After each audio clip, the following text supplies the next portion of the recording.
제5장. 예수께서 바다 건너편 거라사인의 지방에 이르러 배에서 나오심에 곧 더러운 귀신 들린 사람이 무덤 사이에서 나와 예수를 만나니라.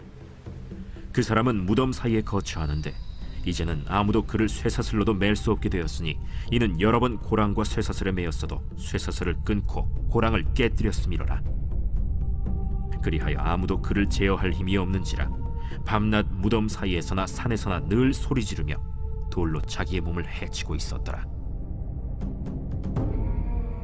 그가 멀리서 예수를 보고 달려와 절하며 큰 소리로 부르짖어 지극히 높으신 하나님의 아들 예수여, 당신이 무슨 상관이 있나이까? 원하는데 하나님 앞에 맹세하고 나를 괴롭히지 마옵소서. 더러운 귀신아, 그 사람에게서 나오라. 내 이름이 무엇이냐? 내 이름은 군대니 우리가 많음이니이다 하고 자기를 그 지방에서 내보내지 마시기를 간구하더니 마침 거기 돼지의 큰 떼가 산 곁에서 먹고 있는지라. 이에 간구하여 우리를 돼지에게로 보내어 들어가게 하소서. 허락하신대 더러운 귀신들이 나와서 돼지에게로 들어가매 거의 2,000마리 되는 떼가 바다를 향하여 비탈로 내리더라. 바다에서 몰사하거늘.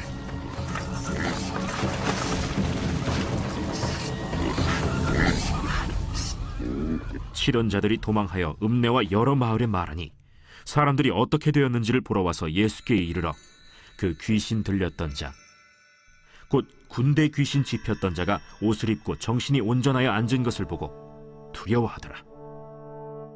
여러분 반갑습니다. 오늘도 큐티로 여는 기막힌 하루입니다. 본문 말씀 마가복음 5장 1절부터 15절 말씀입니다. 오늘 거라사인의 지방에 가신 예수님은 한 군데 귀신 들린 자를 만나십니다. 본문의 말씀에는 더러운 귀신 들린 자의 비참한 삶이 잘 기록되어 있습니다. 1절부터 4절의 말씀을 제가 다시 읽어보겠습니다. 예수께서 바다 건너편 거라사인의 지방에 이르러 배에서 나오심에 곧 더러운 귀신 들린 사람이 무덤 사이에서 나와 예수를 만나니라. 그 사람은 무덤 사이에 거처하는데 이제는 아무도 그를 쇠사슬로도 맬 수 없게 되었으니 이는 여러 번 고랑과 쇠사슬에 매였어도 쇠사슬을 끊고 고랑을 깨뜨렸음이로라. 그리하여 아무도 그를 제어할 힘이 없는지라. 3절에서 이 사람은 무덤이 있는 곳을 자기 집 삼아 살았다고 합니다. 우리는 근처만 가도 소름 끼치는 그런 곳이 이 사람에게는 집이 된 것입니다. 또한 5절에 보니 늘 소리 지르며 돌로 자기의 몸을 해치고 있었다고 합니다. 자, 그런데 정말 놀라운 것은 우리가 보기에는 너무나 비참한 삶을 살아가고 있는데 정작 자신은 그것이 비참한 것인지 모르더라는 것입니다. 이것이 귀신 들린 자의 특징입니다. 그래서 귀신 들린 자의 특징 몇 가지가 있는데 먼저 부끄러운 것을 부끄러운 것으로 여기지 않고 죄를 죄로 여기지 않는다는 것입니다. 같은 사건을 기록한 누가복음 8장을 보면 귀신 들린 이 사람은 오랫동안 옷을 입지 않았습니다. 이처럼 흉악한 귀신 들린 자는 벗었어도 부끄러운 것을 모릅니다. 그래서 술과 여자와 도박을 찾아다니면서 벌거벗은 악과 음란이 드러나도 부끄러운 줄을 모르고 오히려 내가 내 인생을 즐긴다는데 뭐가 문제냐고 합니다. 또한 오늘 말씀에 이 귀신 들린 자는 자기의 몸을 해치고 있었다고 합니다. 우리 몸은 거룩한 하나님의 성전이라고 했습니다. 거룩한 성령의 사람은 우리의 영과 육을 늘 강건하고 깨끗하게 잘 관리하고 가꿀 수 있어야 합니다. 그리고 우리의 몸을 하나님이 기뻐하시는 산제사로 드려야 합니다.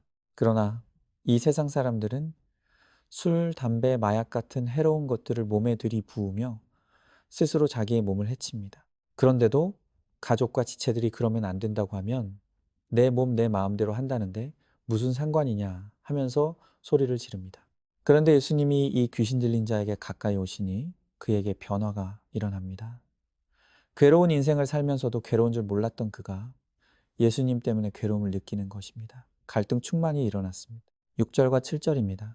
그가 멀리서 예수를 보고 달려와 절하며 큰 소리로 부르짖어 이르되 지극히 높으신 하나님의 아들 예수여 나와 당신이 무슨 상관이 있나이까?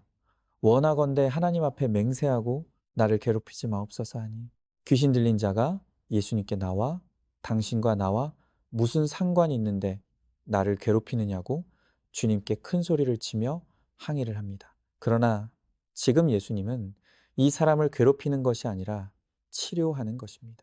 의사가 환자를 치료하는 과정은 너무나 큰 고통을 일으킵니다. 주사를 놓고 수술을 하고 항암을 하는 과정은 본인은 물론이고 지켜보는 사람들도 괴롭게 합니다. 하지만 그것을 괴롭힘이라고 항의하는 사람은 없습니다.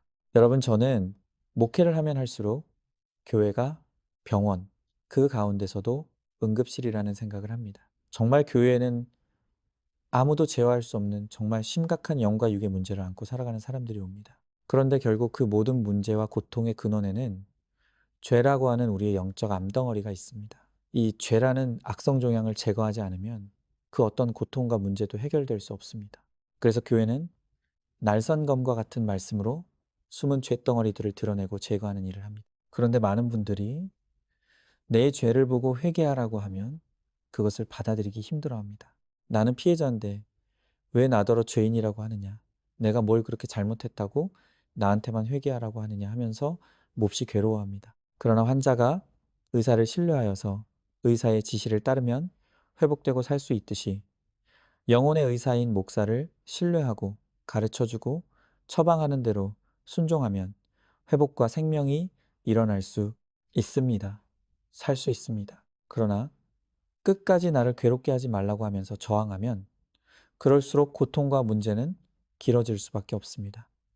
그런 모습을 볼 때면 제가 얼마나 안타까운지 모릅니다. 그런 의미에서 여러분에게 두 가지만 부탁드립니다.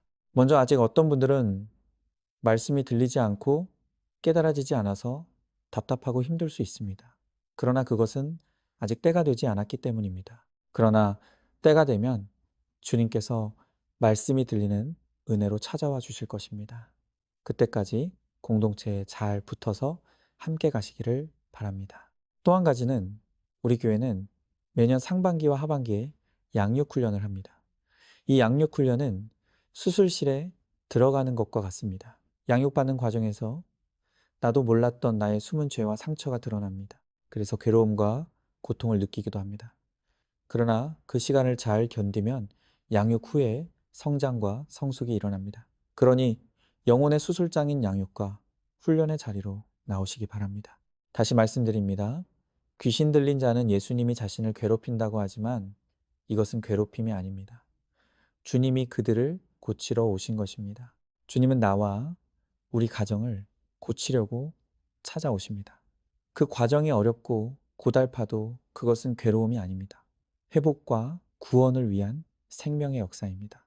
말씀이 깨달아지기 전에는 죄를 지어도 괴로운 것이 없었는데 이제 말씀이 들리니 괴로운 것이 생겼습니까? 이렇게 예수님 때문에 괴로워지는 것이 은혜이고 축복입니다. 우리 모두 말씀이 있는 공동체에 꼭 붙어 있어서 마침내 우리의 죄와 상처를 깨끗하게 고치시고 치료하시는 하나님의 은혜를 누리기를 소망하고 축복합니다. 적용 질문입니다. 큐티와 설교와 나눔이 나에게 기쁨입니까? 괴로움입니까? 공동체의 처방이 기분 나빠 듣기 싫진 않습니까?